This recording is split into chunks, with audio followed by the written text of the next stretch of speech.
Edozein ordenadorek ia gehienek gaur egun ekartzen programa batekin, kaso batzuk doan, deskargatu daitezkenak, Maciako beste batzuk daude, bai, Movie edo, eta gero daude bai, YouTubeen bertan indezakezuna da editatu bideoa.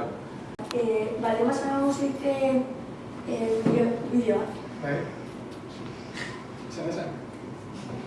Zai, bi pertsona da bat.